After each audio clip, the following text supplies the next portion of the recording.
Haleluya, puji Tuhan. Salam sejahtera dalam kasih Tuhan kita Yesus Kristus. Bagaimana kabar saudara hari ini? Doa kami, saudara tetap selalu dalam keadaan sehat dan diberkati oleh Tuhan. Amin, puji Tuhan. Saudaraku, pada waktu Yesus bangkit dari antara orang mati di hari yang ketiga, Dia mengalahkan kuasa maut.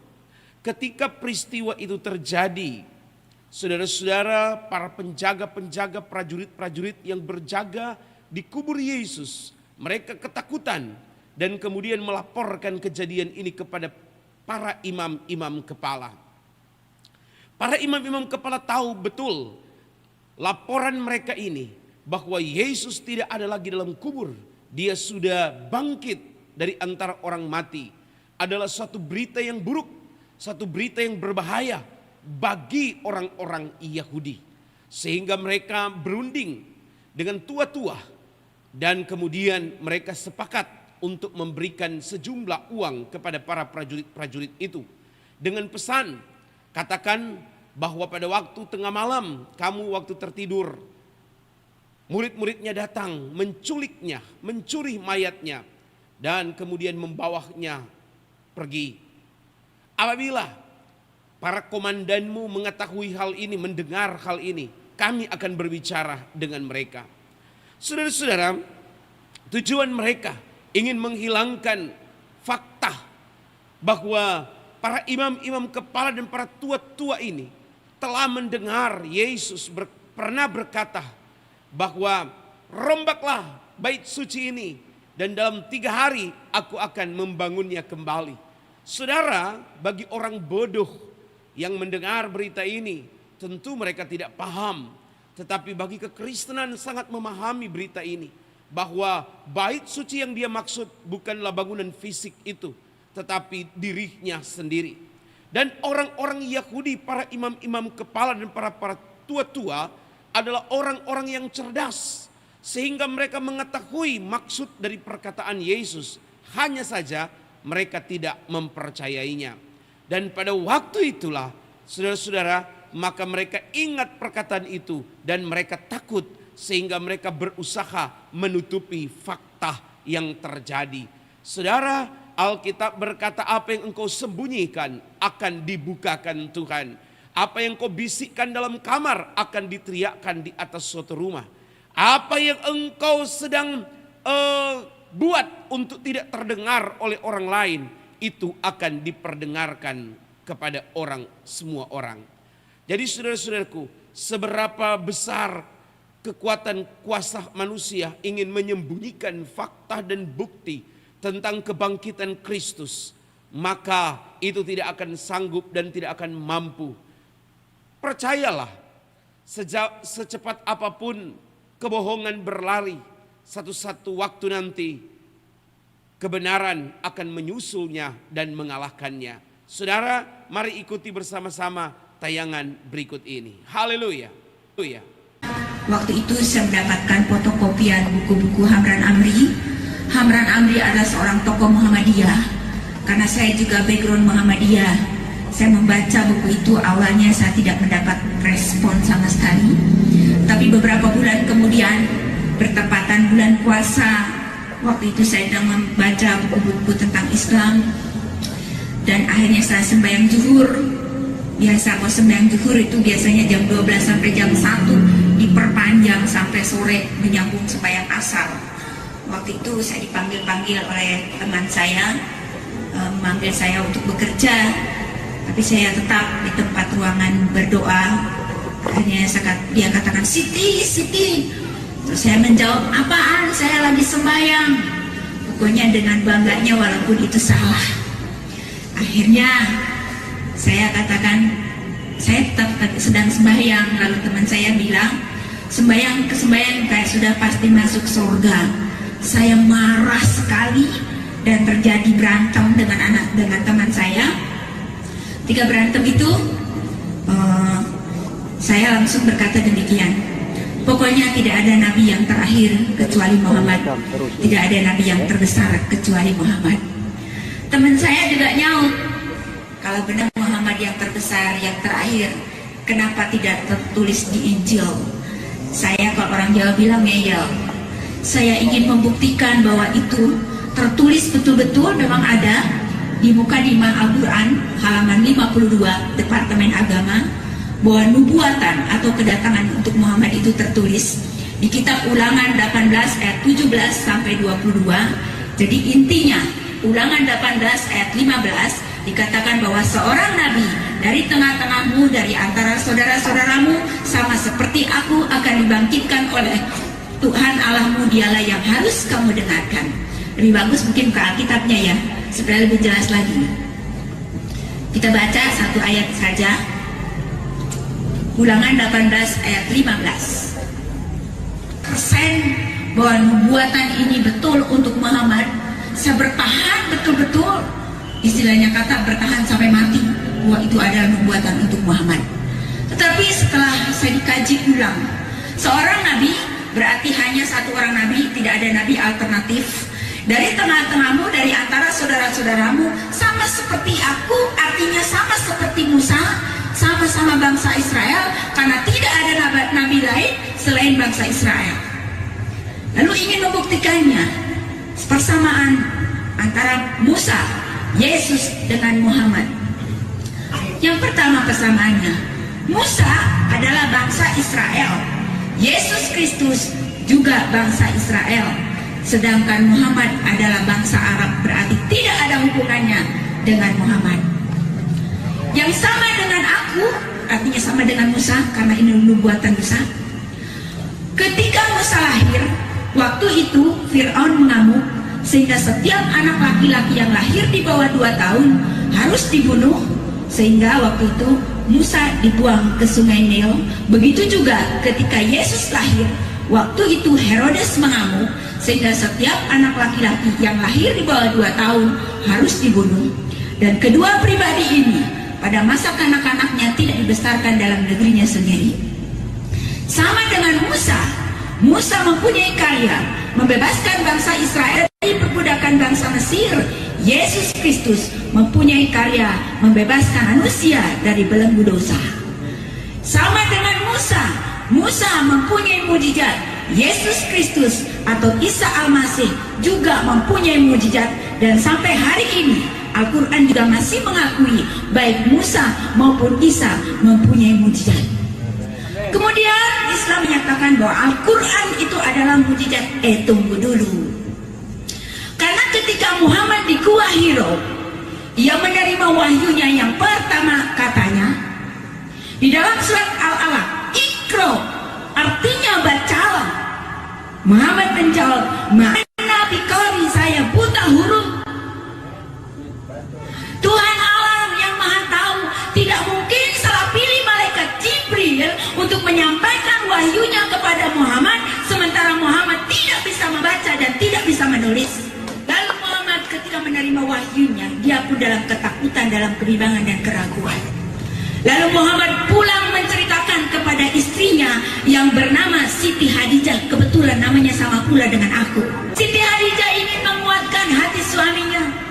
Kamu seorang suami yang baik, tidak mungkin digoda jin atau setan. Mungkin engkau akan menjadi nabi. Kalau akan sudah atau belum? Belum. Nah, kalau ciri-ciri nabi, ada nubuatannya, dinubuatkan, ternyata nubuatan bukan dia, disaksikan oleh umum, dan ada mujizatnya. Dari keempat ini tidak ada tanda-tanda kenabian untuk Muhammad. 43 Al-Zukhruf 61 bahwa watabi ummi hadza siratul mustaqim, bahwa taatlah kepadaku, inilah jalan yang lurus, mengikuti Isa Al-Masih, beri kemuliaan bagi Tuhan. Al-Quran juga menyatakan di dalam surat Quran 3 Ali Imran ayat 45 bahwa Isa Al-Masih adalah roh Allah dan firman Allah, berarti dia adalah Allah. Isa Al-Masih adalah terkemuka dunia dan akhirat, berarti dia adalah Tuhan, beri kemuliaan bagi Tuhan. Al-Quran juga menyatakan di surat Al-Ma'idah ayat 68 dikatakan bahwa hai ahli kitab, kamu tidak dipandang beragama sedikit pun kalau kamu tidak mengikuti Taurat dan Injil. ahli kitab aja dikecam kalau tidak mengikuti Taurat dan Injil. Tetapi sekarang sudah ada tambahannya, dan Al-Quran yang disempurnakan berarti menganggap Taurat dan Injil tidak sempurna. Setelah diselidiki kenapa Al-Quran itu diturunkan, karena pada zaman dulu banyak orang Arab percaya kepada perjanjian lama dan perjanjian baru. Itulah sebabnya juga Muhammad mencetuskan suatu agama, yaitu agama baru. Tapi saya yakin dan percaya Islam memang agama, tetapi kekristenan bukan hanya sekedar agama, tetapi Yesus sendiri sebagai Tuhan dan Juru Selamat kita. Amin. Banyak kalau disaksikan semua apa yang terus di Al-Quran tidak selesai, mungkin bisa sampai pagi. Menggali kembali di ayat di Alkitab, Al-Hadis, bahwa yang akan menjadi hakim yang adil adalah Isa Al-Masih. Berarti yang akan menghakimi Muhammad pun Isa Al-Masih. Itulah sebabnya Muhammad sendiri masih doakan, Allahumma salli ala Sayyidina Muhammad wa ala ali Sayyidina Muhammad. Artinya, selamatkanlah Muhammad dan selamatkanlah keluarga Muhammad. Berarti bagaimana dengan keselamatan Muhammad? Kalau dia aja masih doakan, bagaimana dengan saya? Waktu itu saya bergumul terus, mulai tanya sana sini. Ini saya kebingungan. Kalau tanya pendeta, pasti menurut pendeta yang benar. Kalau tanya kiai, pasti menurut kiai yang benar. Walaupun saya dengan cara sembahyang tahajud, tapi tujuan saya satu, kepada Tuhan. Tuhan, saya dalam posisi bimbang dan ragu. Saya tidak tahu siapa sebenarnya yang Allah yang harus saya sembah. Siapa sebenarnya Tuhan? Saya berdoa, berpuasa 1 tahun. Dari jam 12 malam sembahyang tahajud nyambung sampai pagi. Ya, berzikir terus sampai pagi. Doa puasa, minta petunjuk siapa sebetulnya yang benar. Lalu tepat 2 Juli 1991 saya mengambil keputusan percaya bahwa Yesus Kristus Dia adalah Tuhan. Berikutnya, sejak itulah saya tanggalkan semua seperangkap sembahyang. Saya berdoa sendiri, Tuhan terima kasih, Engkau yang sudah membuka hati saya, dan saya mau meresponi kasih Tuhan dengan sungguh-sungguh. Waktu itu saya diam-diam. Akhirnya gengsi sih masih ada. Saya mulai pinjam Alkitab kepada teman saya yang tadi musuhan. Pinjam dong Alkitabnya. Waktu saya pinjam Alkitab, teman ini rupanya diam-diam dia berdoa dan berpuasa supaya saya betul-betul disingkapkan kebenaran. Saya baca Alkitab, saya baca di kantor. Jadi kalau di kantor di laci, lagi baca Injil, saya buka lacinya. Kalau ada orang tutup, terus menerus saking asiknya, tanpa disadari sebelah saya ini kaca, tembus ke ruangan sekretaris. Sekretaris instruksikan semua office boy untuk mengawasi di jendela-jendela ngintip. Memang saya sedang baca Injil. Akhirnya ditelepon ke suami saya, jadi di rumah diawasin. Karena apa? Karena yang biasanya saya sembahyang tahajud bukan lagi sembahyang tahajud, tetapi saya sudah baca Alkitab. Saya baca. Jadi kalau pagi mau kerja, saya bilang sama suami saya, Pak, duluan masuk mobil. Karena apa? Di tas saya ada Injil. Tapi suami saya udah curiga, udah masuk mobil mundur lagi, buka tasmu. Saya buka, apa isinya? Injil. Ketika dengar Injil itu, langsung Alkitab itu dia ambil, dia tamparin ke muka saya. Langsung saya dibanting, diinjak-injak dan diancam akan dibunuh kalau saya sampai jadi orang Kristen. Semua keluarga saya ditelepon. Dan seketika itu juga semua keluarga berdatangan ke rumah saya. Terus terjadi suatu argumentasi dengan keluarga. Keluarga makin panas dan penuh ancaman. Saya pikir itu ancaman biasa. Ternyata apa yang diancamkan itu jadi kenyataan. Lalu panggillah tokoh-tokoh ulama di sekitar rumah. Ternyata mereka pun tidak bisa membuktikan bahwa nubuatan Ulangan 18 ayat 15 itu untuk Muhammad. Tapi keluarga saya gengsi dong. Keluarga saya punya banyak murid, malu, dan akhirnya keluarga saya menganggap bahwa saya gila. Dan apa yang terjadi, baik keluarga saya dan suami saya datang ke kantor rame-rame, minta supaya saya dipecat karena saya jadi Kristen, apalagi dengan alasan dia gila. Bayangkanlah kalau gila nggak jadi dokter saya sekarang. Waktu itu saya dibilang gila.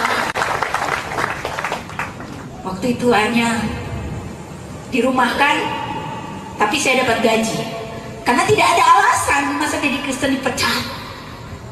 Gak ada alasan apa-apa, saya dapat gaji. Tapi waktu dirumahkan itu disiksa, dianiaya habis-habisan. Wah, saya betul-betul waktu itu tuh kayaknya tuh, kalau bukan karena kekuatan Tuhan saya nggak sanggup lagi.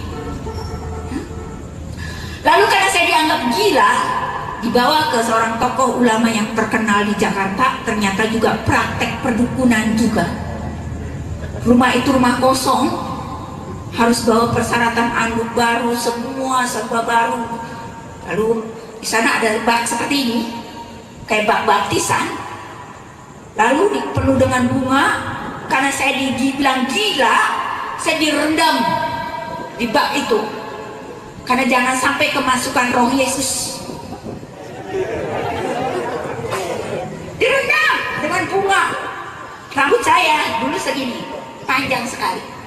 Jadi dari air bak itu diangkat, ditarik, diangkat, ditarik. Ya jelas saya teriak, Tuhan Yesus tolong saya. Ketika saya berteriak nama Yesus, cambuk itu nempel di punggung saya. Cambuk itu cambuk abri loh. Sakitnya luar biasa. Sehingga air yang dalam bak itu campur darah. Kedua kalinya saya berteriak lagi, lebih keras lagi, Tuhan Yesus tolong saya. Lalu dukunnya yang ketakutan. Neng, udah neng, diam neng. Nanti kedengaran tetangga, kesempatan gue kencengin lagi.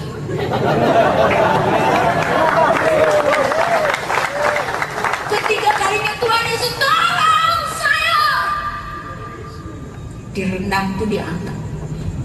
Waktu diangkat tuh bisa bersaksi, saya tunjuk-tunjuk buku itu. Bapak yang harus bertobat, bapak yang melakukan suatu perbuatan syirik di hadapan Tuhan, pulang gaplok habis. Dijawab salah, nggak dijawab salah. Lalu waktu itu dikasih minum sama dukunnya, saya muntahkan sampai das itu pecah di bibir saya. Lalu pulang, sampai pulang dalam bahasa kuyup, saya pikir udah selesai. Ternyata di rumah sudah ada yang tunggu lagi. Naik banding lagi keluarga saya. Dari masjid ada Al-Azhar, 4 orang, 2 merekam, 2 jadi saksi. Bahkan diputuskan saya harus diajukan ke pengadilan. Waduh, kok begini urusannya ya. Waktu itu saya berdoa, kok begini sih Tuhan, mengikut Tuhan kok susah amat. Waktu itu dia ancam saya, dan saya akan dibawa diarak-arak di Masjid Al-Azhar. Saya hanya berdoa belum kenal gereja. Berdoa ya pujinya, saya berdoa, Tuhan kenapa harus alami seperti ini. Lalu dari masjid itu diputuskan supaya saya bercerai dengan suami. Saya katakan justru karena saya sudah mengenal kebenaran, saya tidak mau bercerai kecuali karena kematian. Marah lagi orang ini. Jadi direkam itu kasetnya, semua argumentasi akan diajukan ke pengadilan. Saya berlutut di kaki Tuhan hanya dari pihak masjid itu, dari tokoh ulama, supaya saya pisah satu rumah tapi pisah kamar. Saya sendiri, suami saya dengan kedua putri saya pikir nggak apa-apa supaya saya konsentrasi untuk berdoa dan baca Alkitab. Ternyata berapa puluh Alkitab dibakar hilang.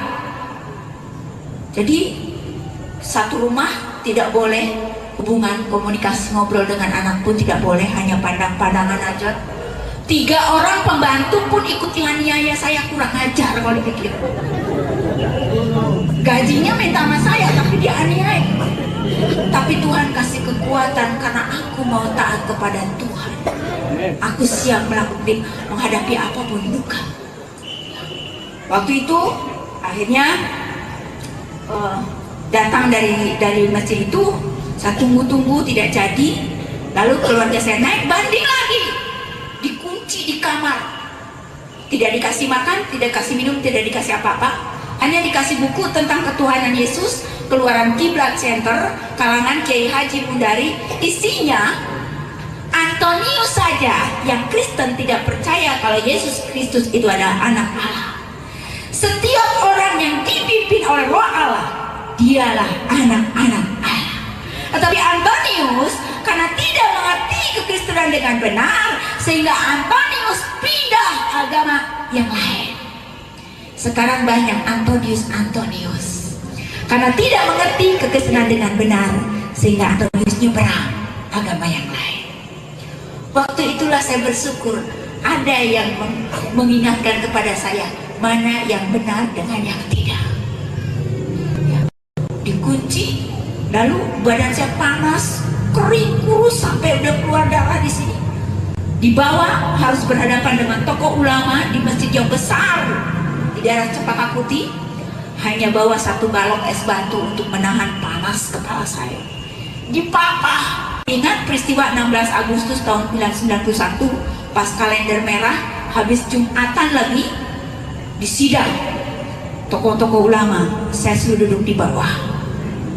Ditanyain begini, apakah ibu tidak percaya kalau Muhammad itu adalah nabi?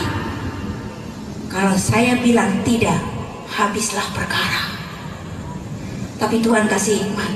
Saya jawab, saya percaya Muhammad adalah nabi, tetapi nabinya orang Islam. Pertanyaan yang kedua, apakah ibu tidak percaya kalau Al-Quran itu adalah firman Allah? Kalau saya jawab tidak, permasalahan panjang. Saya menjawab, bukankah Al-Quran sendiri sudah menjawab di surat Quran Al-An'am ayat 90 bahwa Al-Quran tidak lain hanyalah peringatan. Memang itu benar. Habis itu dijawab, digaplokin, nggak dijawab juga digaplokin. Akhirnya saya bangkit. Saya katakan, saya percaya bapak-bapak di sini punya hati nurani. Seandainya bapak-bapak yang diperlakukan seperti saya, bagaimana rasanya? Hanya satu permintaan saya, kalau memang benar Ulangan 18 ayat 15 untuk Muhammad, maka sekarang juga saya akan kembali menjadi orang Islam. Tapi kalau tidak, maaf, tidak ada satupun orang yang bisa menghalang-halangi saya percaya kepada Yesus adalah Tuhan. Keluarga saya semakin gregetan melihat saya. Semua nggak berhasil, naik banding lagi. Datang dari studi perbandingan IAIN. Seminggu berturut-turut mereka datang 4 orang. Jadi keluarga saya yang kerja semua cuti hanya untuk dengar kesaksian ini. Ternyata tidak bisa terbukti juga. Ulangan 18 ayat 15. Keluarga saya marah lagi, ngamuk lagi. Naik banding semua rapat keluarga. Mengancam demikian, kalau kamu tidak kembali menjadi orang Islam, seluruh harta kekayaan yang kamu miliki tidak akan lagi kamu dapatkan. Yang kedua, harus bercerai dengan suami, berpisah dengan anak-anak, putus hubungan, dan nyawa saya akan menjadi taruhannya. Coba, saya mau minta tolong siapa? Waktu itu saya diam. Waktu diam itu lemah. Iblis mulai ganggu pikiran saya. Siapa suruh kamu jadi orang Kristen? Kamu menderita kan?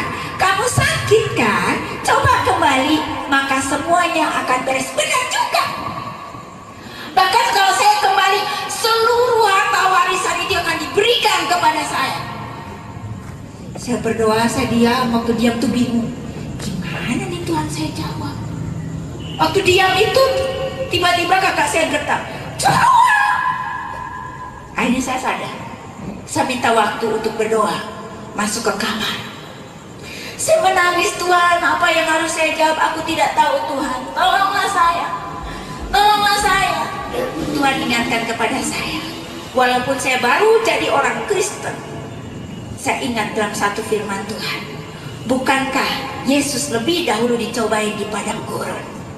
Melalui makanan, melalui popularitas, melalui kekuasaan, genaplah akan di firman Tuhan terjadi dalam hidup saya. Saya berdoa ingat firman Tuhan, Engkau Tuhan inikah jawabannya. Saya ambil secari kertas, saya tanda tangani di atas materai, saya jawab begini: seumur hidup saya akan tetap setia karena Yesus Kristus itu adalah Tuhan. Beri kemuliaan bagi Tuhan. Keluar dari kamar dengan tegarnya saya jawab, ini jawabannya. Kayak main sinetron ya. Lalu surat itu dibacakan sama kakak saya pergi haji, saya enggak. Saudara-saudara, inilah orang yang murtad, telah menyatakan bahwa ia akan tetap setia sama Yesus.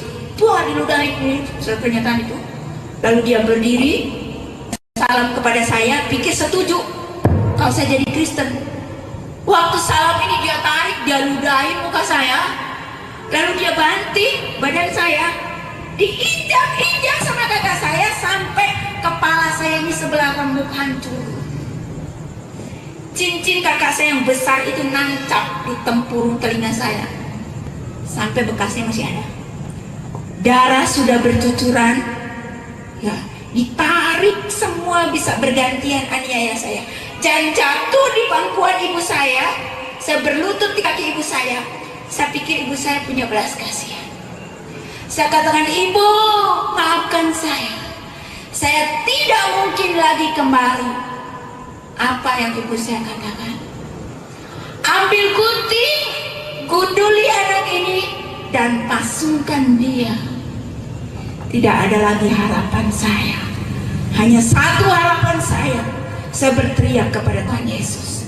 Saya berdoa begini, Tuhan Yesus, tolong.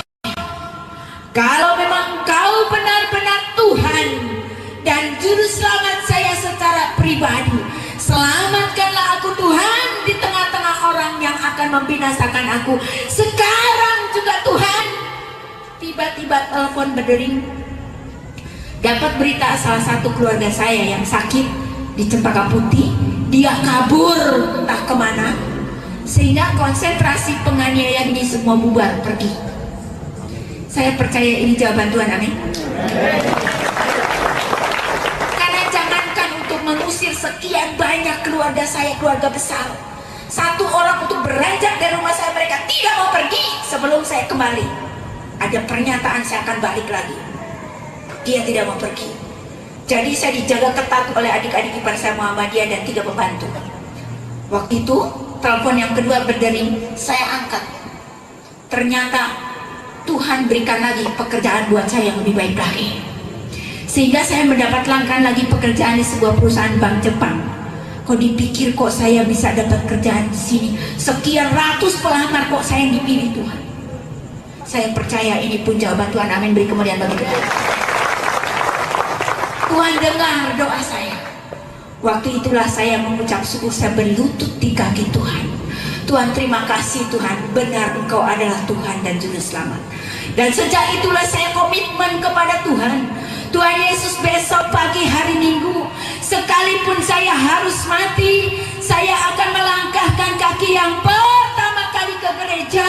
Itulah sebabnya saya merasakan sejak saya percaya menerima Yesus sebagai Tuhan dan Juru Selamat, sampai detik ini tidak pernah absen ke gereja.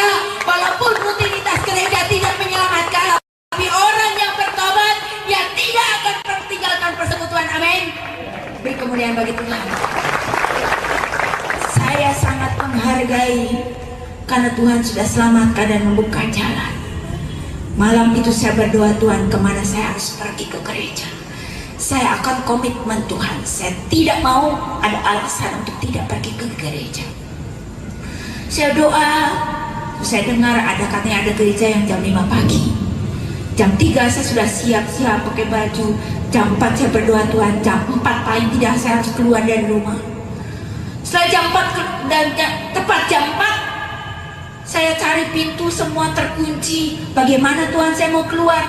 Waktu saya cari pintu, suami saya pun terbangun. Saya makin kaget tapi respon. Dan Tuhan tunjukkan, malam itu pembantu buang sampah lewat gang, lupa nutup. Jadi lewat gang itu lari. ke arah selatan, naik bajai, naik metro mini, naik taksi, sampailah di gereja jam 5 pagi. Saya waktu di gereja itu, kok wong Batak kabeh? Apa salah kandang? Saya pikir. Tapi waktu itu nggak mudah. Yang biasa sembahyang musuh, ini kok begini? Tapi saya ada satu firman Tuhan yang betul-betul mengena di hati saya, bahwa pencobaan-pencobaan yang kamu alami adalah pencobaan-pencobaan biasa yang tidak melebihi dari kekuatanmu, dan Allah itu setia. Allah akan memberikan jalan keluar. Saya pulang dengan senang sekali. Sampai di rumah dengan senang sekali. Ternyata saya tadi lari ke selatan, naik bajai, naik metro mini, naik taksi sampai di gereja. Suami saya pun kejar, bawa mobil. Saya ke selatan, dia lari ke utara. Jadi pulang saya di gereja, dia pun pulang. Dia tanya kepada saya, kemana kamu tadi? Emang Bapak tadi kemana? Saya cari kamu di gereja, di GKI Kuitang, kenapa kamu tidak ada? Oh, jadi Bapak tadi ke gereja. Kalau tadi Bapak ke gereja, kenapa nggak masuk gereja saja, gaplokin habis-habisan? Ngamuk, dianggap satu penghinaan. Pakaian semua saya dibuang. Ya, dibuang semua, jadi tontonan. Apa bagi teman-teman saya dulu, rasain lo, mampus lo, siapa suruh mutat lo, kafir lo, aduh macam-macam. Sebetulnya kalau saya buat mau lari bisa, tapi apakah itu jalan keluar? Jadi kehujanan, kelaparan, kedinginan di jalanan, sudahlah, terima aja lah. Saya berdoa kepada Tuhan, Tuhan Yesus, sekalipun rumah ini rumah saya rumah penjara buat saya tidak akan tinggalkan rumah ini. Dan akhirnya apa yang terjadi? Tiba-tiba pembantu yang ikut aniaya saya, dia tulis surat kepada saya, "Bung, salam kasih dalam Kristus Yesus." Beri kemuliaan bagi Tuhan.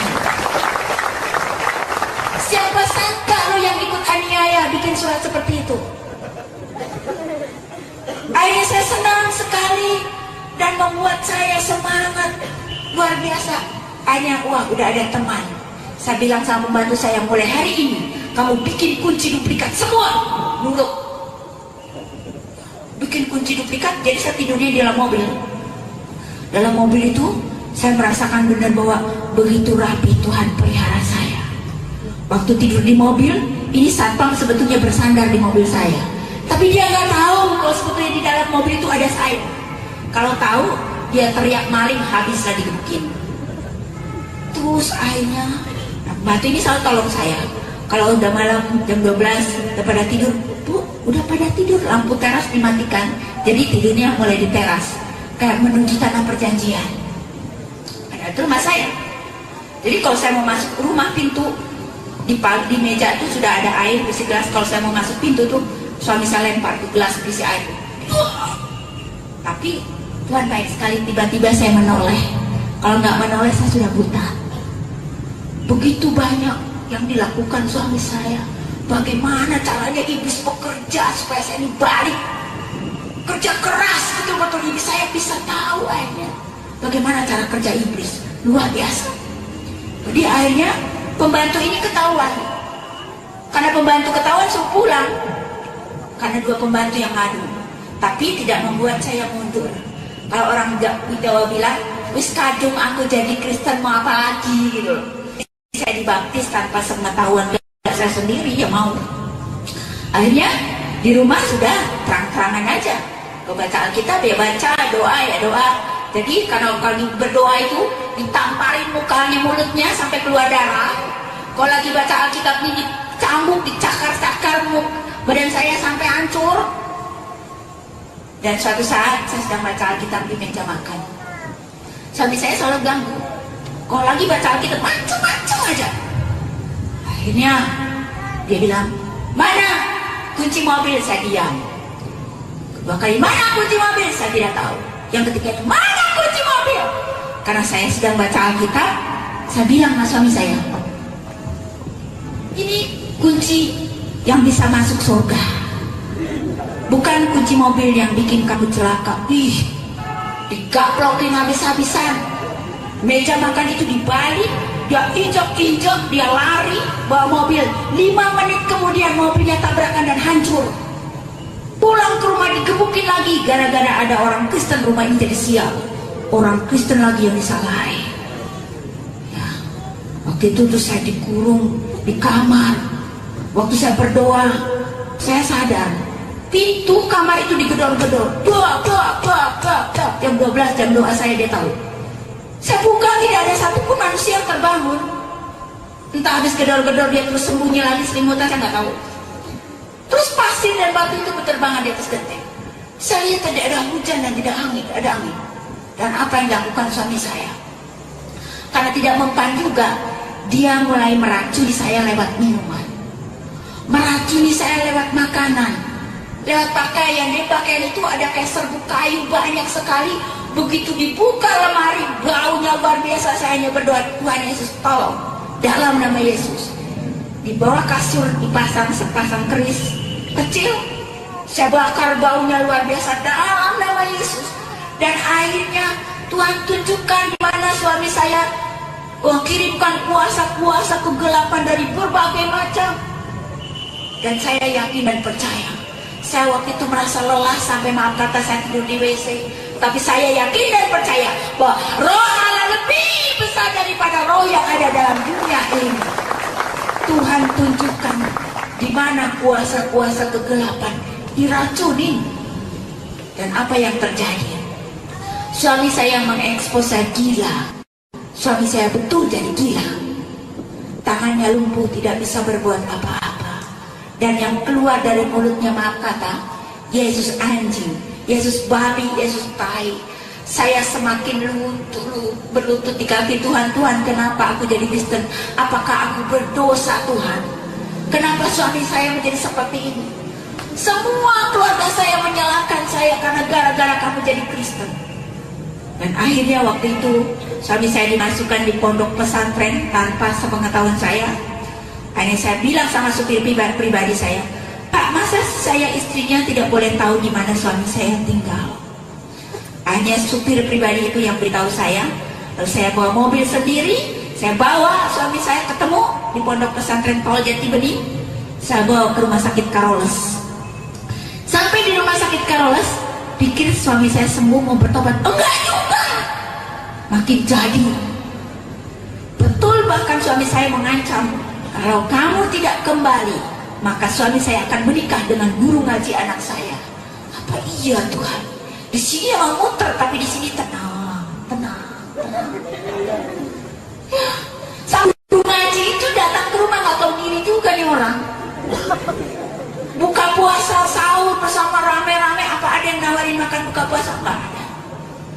Tapi saya terus berdoa dan berdoa.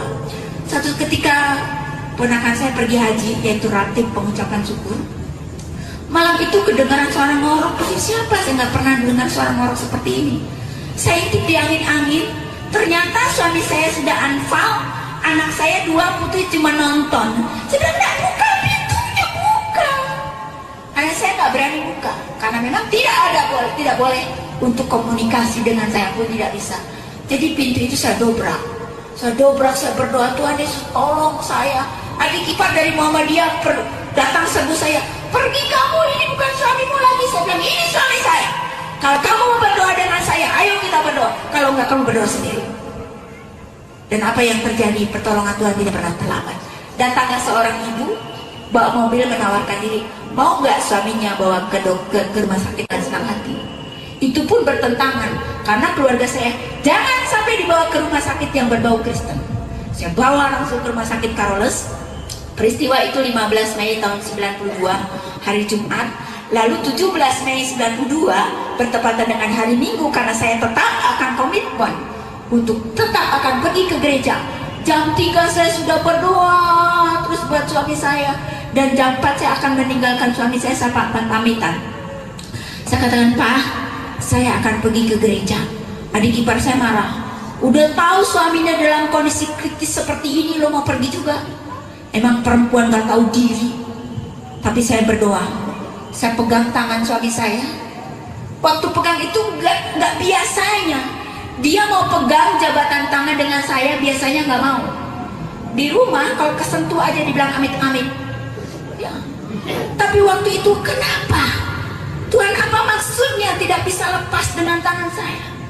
Lalu ipar saya dari Muhammadiyah berteriak Allahu Akbar dengan 2 kalimat syahadat sebelah kiri.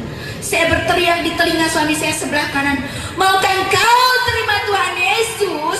Maukah engkau percaya kepada Yesus? Karena dia adalah satu-satunya Tuhan dan juru selamatmu secara pribadi. Suami saya tidak bisa berkata apa-apa. Dia hanya meneteskan air mata. Dan 1 jam dia tidak bisa lepaskan tangan saya. Dan akhirnya suami saya menghembuskan nafas yang terakhir. Ketika suami saya meninggal, saya tidak tahu lagi apa yang harus saya perbuat. Saya hanya menangis, membuka jendela rumah sakit Carolus menatap timur. Tuhan, saya tidak tahu lagi apa yang harus saya lakukan. Kalau saya lari, mungkinkah saya akan dikejar? Kalau pulang, mungkinkah saya akan mati? Akhirnya Tuhan memberikan hikmat kepada saya, mengingatkan kepada saya, ketika saya mengambil keputusan untuk percaya dan menerima Yesus adalah Tuhan. Waktu itu Tuhan berikan mimpi kepada saya. Dalam mimpi itu, dalam satu pengadilan keluarga, ada salib emas yang begitu besar sekali. Saya menatap salib itu ke arah timur. Saya baru mengerti apa arti salib yang sebenarnya. Salib mengingatkan karena dosa saya Yesus disalibkan. Salib juga yang memberikan kekuatan dalam hidup saya. Akhirnya saya berlutut dan berdoa. Saya memutuskan diri untuk pulang. Sampai di rumah, keluarga saya marah, maki-maki. Keluarga suami saya maki-maki juga. Belum lagi teman-teman mengolok-olokkan saya. Dan ancaman dari keluarga saya bahwa saya adalah sebagai pembunuh suami saya sendiri. Diputar balikan sedemikian rupa, difitnah dan akan diajukan ke pengadilan. Bayangkan dalam posisi suami meninggal, saya harus berhadapan dengan mereka. Jadi waktu suami saya meninggal, sepanjang jalan kuburan ini orang mengolok-olok, mencaci maki, luar biasa. Kafir lo, murtad lo, neraka lo. Sampai di kuburan, pas suami saya masukkan kuburan, kedua putri saya kiri kanan, anak saya bilang, Mama, kenapa orang-orang begini seperti Mama? Saya katakan kepada kedua putri saya, anakku, suatu ketika kalau kamu percaya kepada Tuhan Yesus, mungkin kamu akan seperti Mama. Kata-kata itulah yang saya berikan kepada kedua putri saya. Lalu saya pikir setelah suami saya meninggal selesai persoalan. Tidak, ternyata badai itu datang silih berganti, terus menerus. Jadi setelah suami saya meninggal, saya bisa mendidik kedua putri saya dalam kekristenan selama 40 hari. Dan tepat 1 tahun saya jadi Kristen. Karena kerinduannya menggebu-gebu untuk memberitakan Injil, saya pergi menginjil, bergabung dengan sebuah yayasan penginjilan. Dan waktu itu saya bersaksi dalam suatu acara kebaktian Padang di lapangan. Saya katakan, hari ini saya 1 tahun jadi Kristen. Sudilah kiranya teman-teman untuk datang dan berdoa ke rumah saya. Dan akhirnya memang setuju. Kira-kira 40-60 orang pergi datang ke rumah saya. Sampai di rumah saya sudah dikepung oleh warga. Rupanya mereka mengintai kemana saya pergi memonitor. Mereka mengancam, diberi waktu 5-10 menit. Kalau tidak tinggalkan rumah saya, maka rumah saya akan dibakar. Dan apa yang terjadi? Namanya pendeta, penginjil, hamba Tuhan, semua lari ketakutan. Tinggal saya seorang diri. Ketika saya masuk dalam rumah, listrik itu dimatikan oleh kakak saya. Saya mulai mencari kedua saya. Anakku, di mana kau, anakku? Ternyata kedua putri saya pun diambil. Dan sampai hari ini kami masih harus berpisah. Waktu itu saya protes kepada Tuhan. Saya tidak terima, Tuhan. Kenapa sampai begini? Saya berdoa kepada Tuhan 1 jam lamanya, Tuhan, Engkau sudah ambil suamiku, Engkau sudah ambil kedua putriku, apakah Engkau juga akan mengambil nyawaku malam hari ini Tuhan? Karena terus telepon, dering, teror bahwa dia menyatakan kalau kamu tidak kembali maka kamu akan ditembak mati. Saya berlutut di kaki Tuhan, apakah aku harus meninggalkan rumah ini Tuhan? Setelah berdoa, saya keluar rumah tepat jam 12 malam, hanya bawa uang 10.000. Saya keluar dari rumah, saya mencari taksi, saya nggak tahu kemana saya pergi, nggak tahu kemana. Lalu tepat jam 1 malam tiba di salah seorang teman dan argo taksi itu pun 10.000. Sejak itulah saya mulai pindah numpang di rumah orang. Bayangkan, punya rumah, punya mobil, punya segalanya, saya harus numpang di rumah orang, harus kos sembunyi. Karena gereja pun takut untuk menerima saya, apalagi orang Kristen pun belum tentu percaya. Saya terus mau taat kepada Tuhan. Dan di tempat kos mulai menginjili anak-anak kos, sehingga banyak orang yang percaya kepada Yesus. Terus saya meresponi tugas panggilan Tuhan ini walaupun cukup menderita. Tapi saya tetap, Tuhan ajar saya, beri kekuatan saya, sehingga saya terus memberitakan Injil ke lorong-lorong. Yang dulu saya tidak mencintai anak-anak, saya mulai merangkul anak-anak jalanan, anak-anak gelandangan untuk menginjili mereka. Terus memberitakan Injil.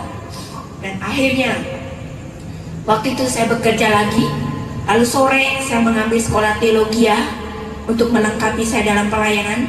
Waktu pelayanan terus keluar daerah. Pertama kali saya menginjil ke Lampung. Sampai di Lampung ditangkap, hampir mati karena orang yang saya injili dia yang punya masjid di depan rumahnya. Akhirnya terus berjalan sampai ke Palembang, ditangkap juga dan diadili jam 2 malam bisa dilepas, lolos. Terus sampai ke Jambi, dan puji Tuhan penginjilan dapat dilakukan. Jawa, Bali, Lombok yang sangat menakutkan, mau mati di situ, bahkan sampai hampir ke seluruh Indonesia. Kalau ingat diri saya, berapa puluh kali saya mau mati, tapi ternyata belum mati-mati. Berarti hidupku bukan untuk aku lagi, tetapi untuk Kristus. Saya terus meresponi panggilan Tuhan. Saya konsentrasi meresponi panggilan Tuhan. Saya berpisah dengan anak-anak, saya berpisah dengan harta. Saya anggap itu semua tutup mata. Hanya doaku kepada Tuhan, Tuhan Yesus, semiskin apapun saya, seterpuruk apapun saya, beri saya kekuatan untuk tetap setia sampai garis akhir. Terus akhirnya tahun 99 saya menyelesaikan sarjana teologi. Walaupun dulu saya sekuler yang hampir selesai, tapi saya langsung berputar untuk Tuhan. Lalu tahun 2002 tahun 99 saya memutuskan diri untuk menjadi misionaris di Asia, Filipina, Singapura, Malaysia, dan ke Thailand, lalu kembali ke Indonesia untuk Indonesia. Lalu tahun 2003 dulu saya berencana untuk pergi ke Amerika untuk menyelesaikan doktor di Amerika, tapi 3 kali mengajukan di kedutaan Amerika ditolak. Yang pertama bertepatan dengan bom Marriott meledak, jadi penjagaan di kedutaan sangat ketat sekali. Dilihatnya lagi nama Siti Arijani teroris kabur ini. Semangat saya waktu itu saya luluh, sementara saya habis berkhotbah, bersyukurlah selalu. Ini mengena di hati saya. Jadi yang kedua kali dipanggil lagi oleh kedutaan, saya doanya berubah. Tuhan, ajarlah saya mengucap syukur ketika saya ditolak. Ternyata ditolak lagi. Ketiga kalinya dipanggil lagi. Saya katakan, Tuhan, sesuka-suka hati Tuhan, kehendak-Mu lah Tuhan yang jadi. Dan apa yang terjadi di balik penolakan itu, ternyata ada rencana Tuhan yang sangat indah, dan segala sesuatu indah pada akhirnya.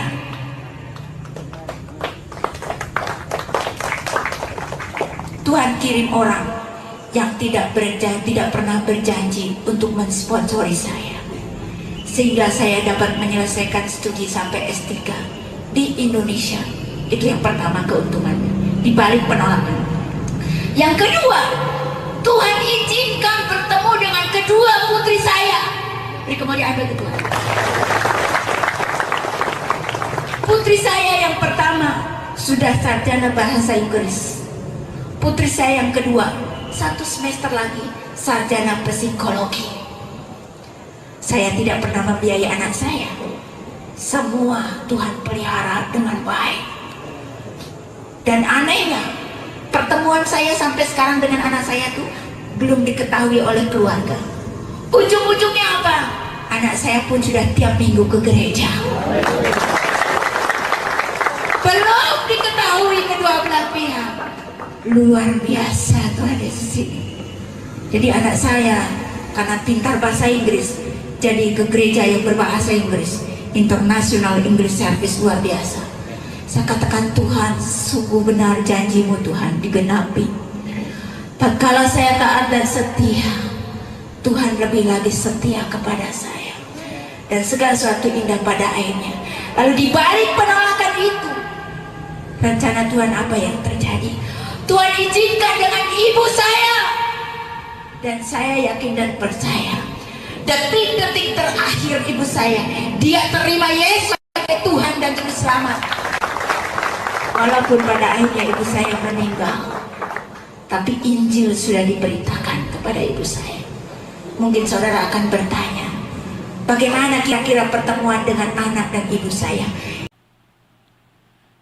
Puji Tuhan, saudara, doa kami diberkati oleh Tuhan. Kesaksian yang luar biasa dari seorang yang menerima Yesus dengan cara yang ajaib. Pembenci Yesus, tetapi kemudian dia menjadi pecinta Yesus. Saudara, jangan lupa terus dukung channel kami untuk terus berkembang. Doa kami, saudara, diberkati oleh Tuhan di mana saja berada. Dukung terus pelayanan kami untuk kemuliaan nama Tuhan. Tuhan Yesus memberkati kita semua. Haleluya, haleluya.